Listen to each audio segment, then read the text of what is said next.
So at the core, meal planning seems really simple, right? All you have to do is make a plan, buy the groceries, and execute the plan.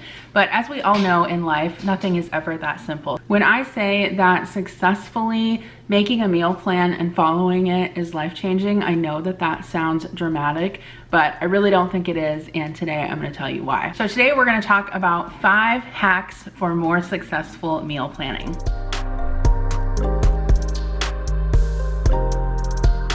Hey guys, it's Jen. Welcome back to another video. So today I want to talk to you all about meal planning and some hacks and tips and tricks that I have for more successful meal planning. Sometimes meal planning is one of those things that really falls to the bottom of our list and it's a low priority, especially when we're super busy. But I know myself as a full-time working mom with a YouTube channel and traveling and a husband and many other things that I have to do in my life, that when I make a meal plan and stick to it, my life is so much easier, and more importantly, I get to spend more time with my family. My kids are 10 and 13, and so it's really important for me to have that family dinner time with them. It's one of the times when we have like the best conversations, and I just really value that because I know that they're not gonna be this age forever. And even if you don't have a family or don't have children, meal planning still makes your weeknights so much less stressful just by knowing that you have the ingredients on hand to eat what you want, avoid spending less at the grocery store,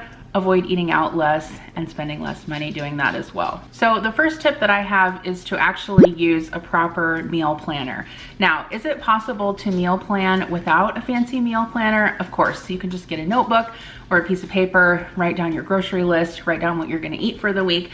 But what I find is having a dedicated place to plan out my meals and my grocery list is just another tool in my toolbox, and it really helps me and motivates me to make that meal plan, get the ingredients, and then check the meals off as I make them. I kind of compare it to a paper planner. I mean, obviously we could all plan our days and our meetings and everything in a spiral bound plain notebook, but actually having a planner with the dedicated space to do what we need to do is really what's beneficial. So I always recommend the Carrie L meal planner. I have used these for years, even before I had a YouTube channel.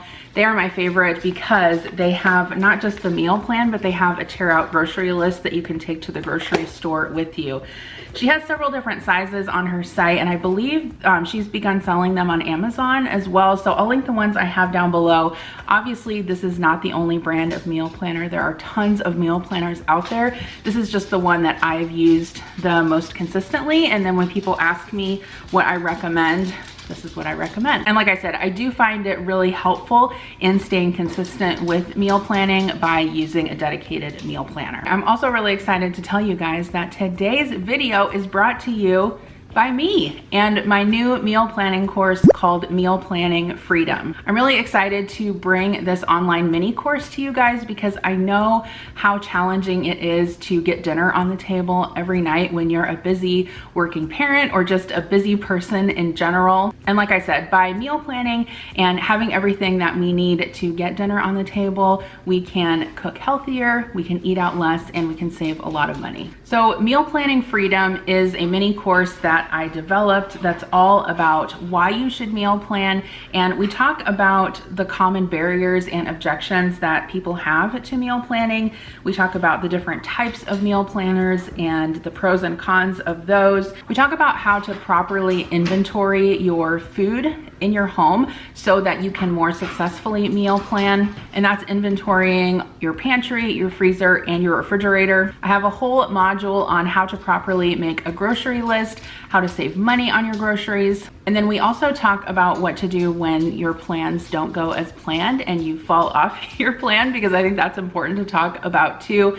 The course is jam-packed with all kinds of resources and material. I've got over 2 hours of video in the course. I've also got tons of downloadable PDFs and resources so that you can be as successful as possible in your meal planning journey. The course is normally priced at $49, but for the next 2 weeks, for my YouTube subscribers and viewers, I am discounting it at $34, so $15 off. Plus, you're gonna get 2 bonuses. So the first bonus is a recipe binder tour. I always get requests for that, and so I did a whole video on my recipe binder and how I use that in my meal planning process. And then the second bonus that you're going to get is a whole month of meal plans already done for you. So it's definitely an incredible value. I had tons of fun putting this course together. And so if you want to come over to the classroom and spend time with me and all of the other students over there, we would love to have you. I'll have a link in the description box below. You can go sign up there, and I hope to see you in the Meal Planning Freedom classroom. And as a bonus, for any of you who sign up for that special discounted rate for the course, within the next 2 weeks, I'm putting all of your names into a random drawing for 3 lucky winners to receive a full-size meal planner plus a $50 Amazon gift card. So make sure you don't delay. Sign up for the class within the next 2 weeks, and I'm gonna draw 3 lucky winners from the participants. Okay, so the second tip that I have for successful meal planning is to use theme nights. Now, what do I mean by theme nights? So some of us always think of like Taco Tuesday or Tex-Mex Tuesday, and that's actually a theme night, right?